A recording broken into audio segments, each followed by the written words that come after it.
Alors vous le savez, je lis beaucoup de livres, des bons et des moins bons, mais il y en a quelques-uns qui m'ont vraiment marqué, ce sont mes livres cultes.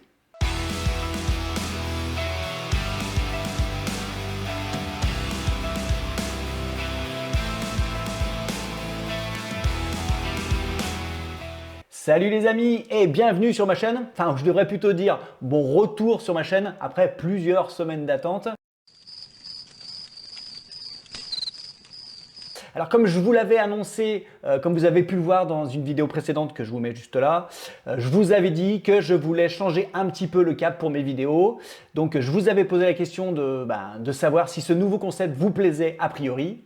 Beaucoup de gens m'ont répondu et je vous en remercie.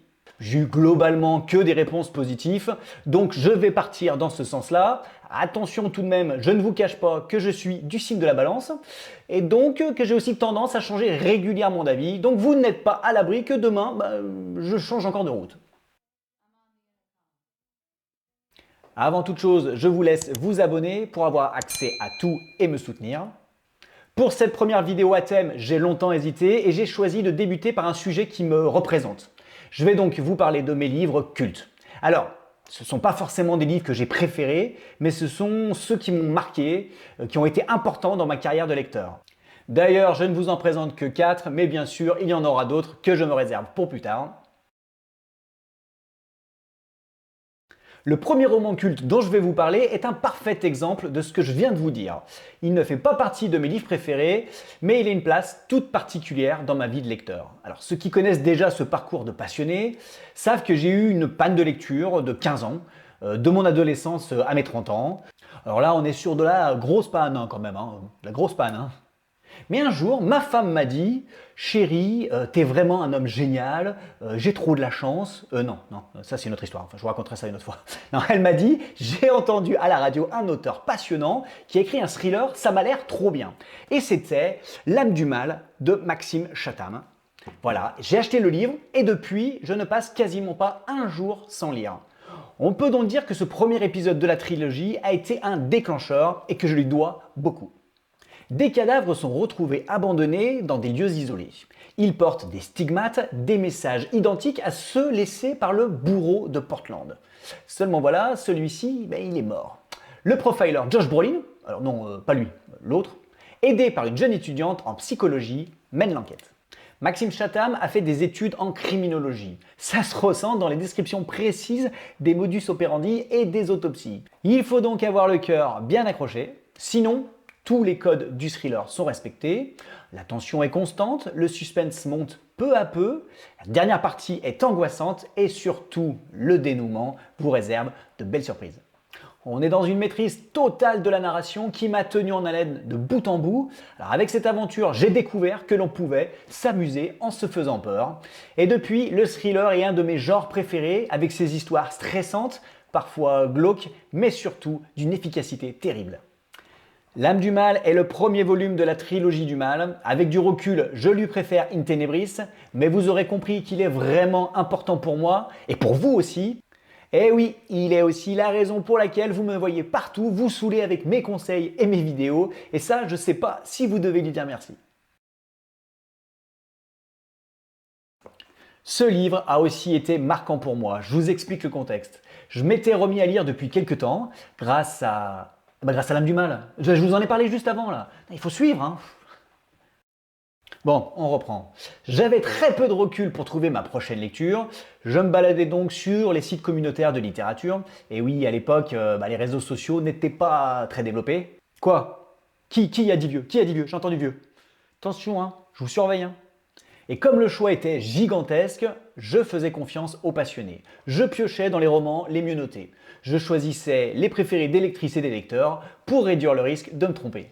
Et c'est ainsi que je suis tombé sur L'ombre du vent de Carlos Ruiz Zafón et ce fut pour moi une révélation. 1945, dans la Barcelone après-guerre civile, un bouquiniste emmène son fils, le narrateur Daniel Sampere, dans un lieu secret, le cimetière des livres oubliés. Il veut l'initier à un rituel qui se transmet de père en fils.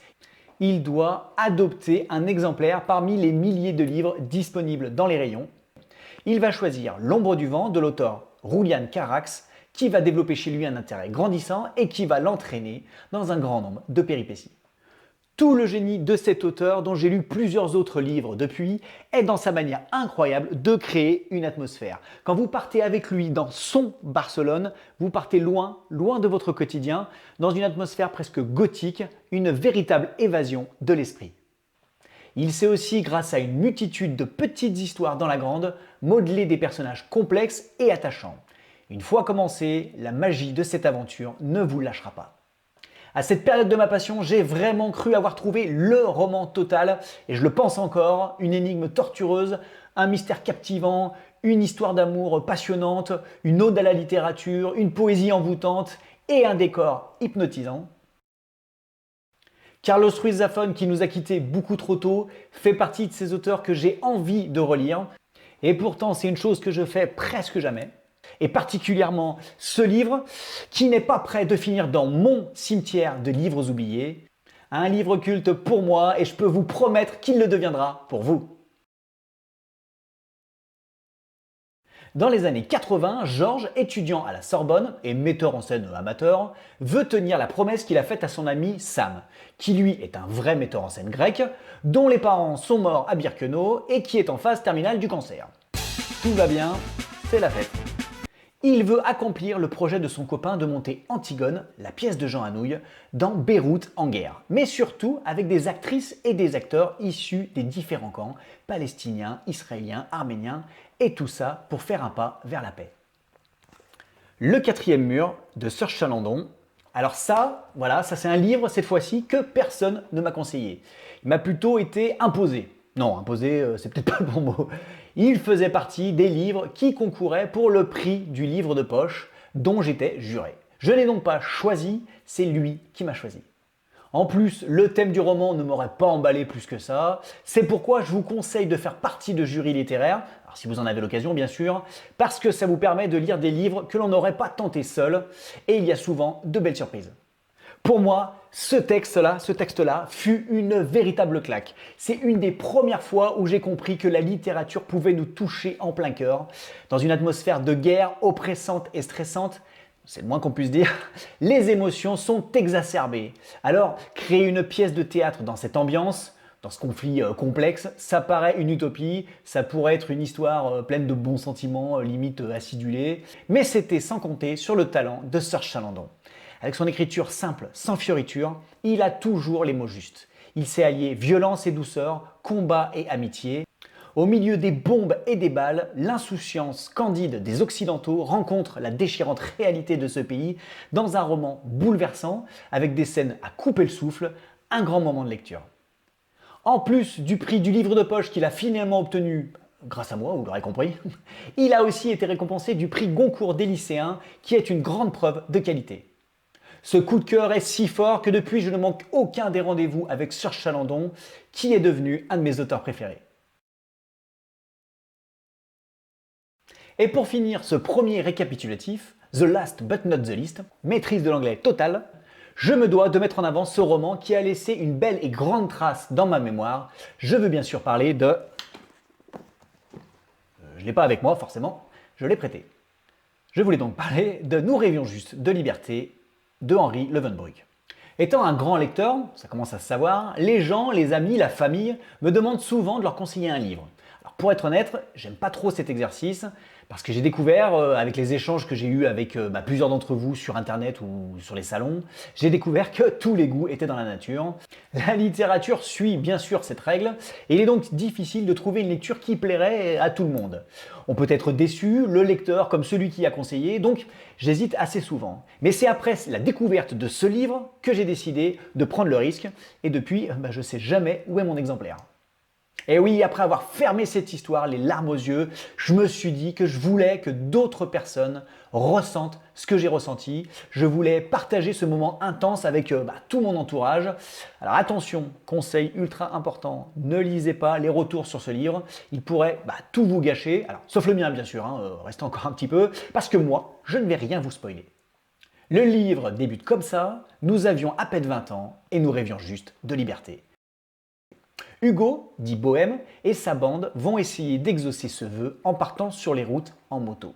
Au fil de la lecture, le roman initiatique se mélange à un roman sur l'amitié, dans lequel le héros va connaître des épreuves heureuses et malheureuses, bercé par l'idéal de la loyauté et de l'honneur. Une histoire de motard dure à cuire, en apparence assez virile, mais qui va vous briser le cœur. Je vous en fais la promesse. Et si après ce magnifique teasing, vous décidez de vous lancer dans cette aventure, j'attends votre avis avec impatience. Et pour ceux qui l'ont déjà lu, dites-moi ce que vous en pensez. Attention quand même à ce que vous allez me dire. Attention, je risquerais de me vexer. Non, je déconne. Dites-moi vraiment ce que vous en avez pensé, ça m'intéresse, même si je préférais que vous l'ayez adoré. Mais ça, je suis confiant. Un livre marquant, un grand coup de cœur, que je partage d'ailleurs avec de nombreux lecteurs, n'est-ce pas Julien? Mais il est où ce livre d'ailleurs? Et voilà, ma présentation est terminée. Alors, avez-vous lu ces livres? Qu'en avez-vous pensé? Quels sont pour vous aussi vos livres cultes et pourquoi? N'hésitez pas à me le dire en commentaire. Pour ma part, je vous retrouve sous peu pour de nouvelles aventures livresques. Comme d'habitude, je vous souhaite une bonne journée, des bonnes lectures, à bientôt, je vous kiffe.